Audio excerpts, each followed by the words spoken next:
want to turn to an explosive new Associated Press investigation that found the U.S.-backed Saudi-led coalition there has repeatedly cut secret deals with al-Qaeda in Yemen, even paying its fighters to retreat from towns or join the coalition.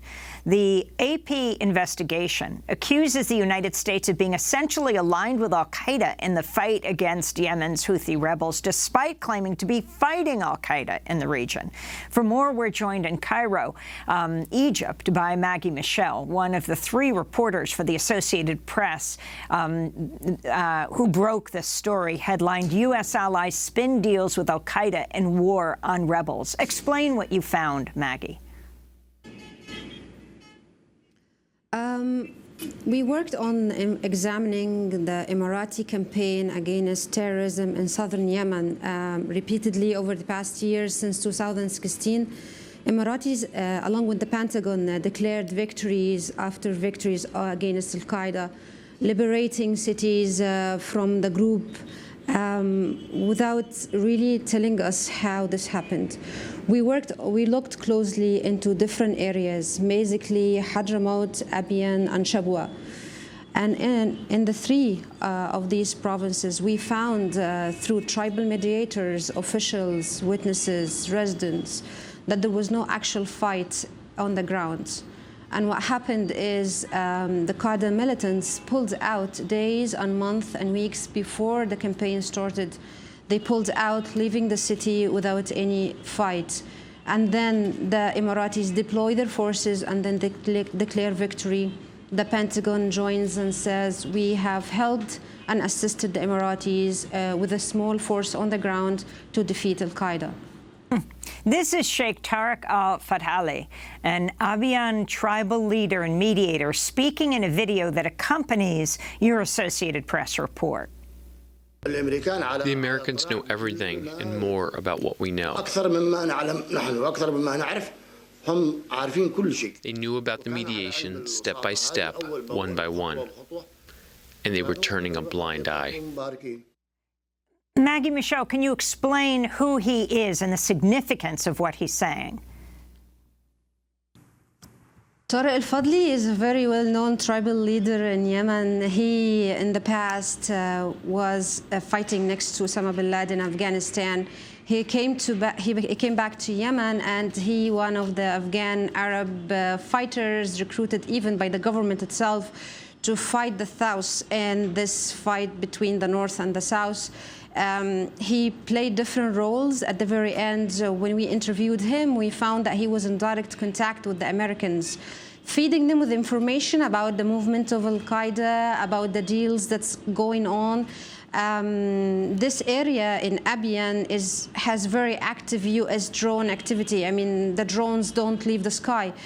But on the days where Qaeda was leaving, there was no strikes. And that was the question we raised with the Sheikh Tariq al-Fadli, asking him, what do you think about it?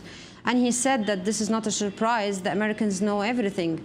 And in addition to Tariq, there were several other tribal mediators. We interviewed them, and one of them actually hosted the Qaeda leaders inside his farm, and he held like a farewell dinner before they left.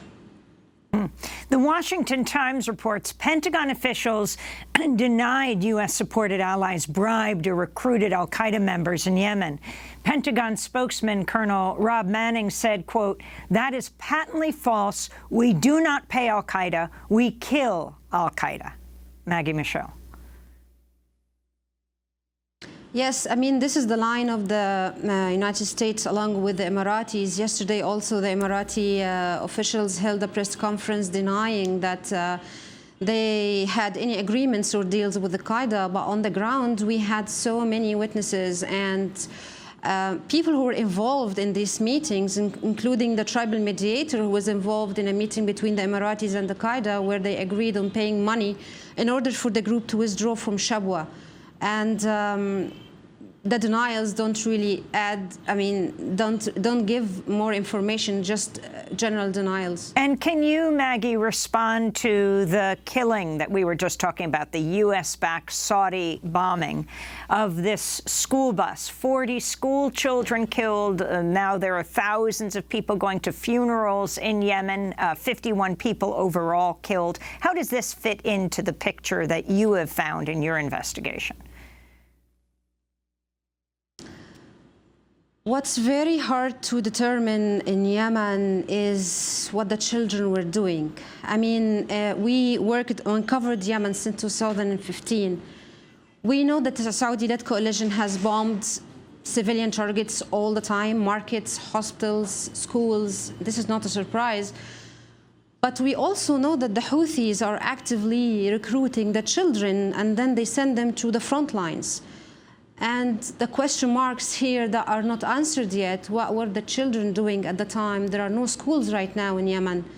There are no buses carrying children from one school to the house. This is a luxury. The children were visiting a cemetery, and that's where they promote the whole notion of jihad and martyrdom.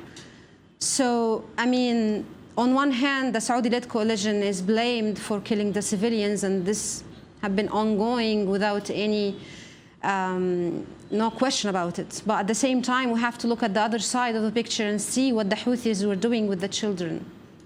Shireen Al-Adimi, before we leave, your final comment on this latest killing, the U.S. bomb that was used in it, the documentation of that, and what U.S. Congress is doing about this, because there are moves there to get out of supporting the Saudi and UAE attacks on Yemen. Well, to just quickly respond to what your guest just said, it doesn't really matter what the children were doing. They were children, they were in summer school, and for the Saudi-led coalition to bomb a bus full of children is a war crime, regardless of what the children were doing.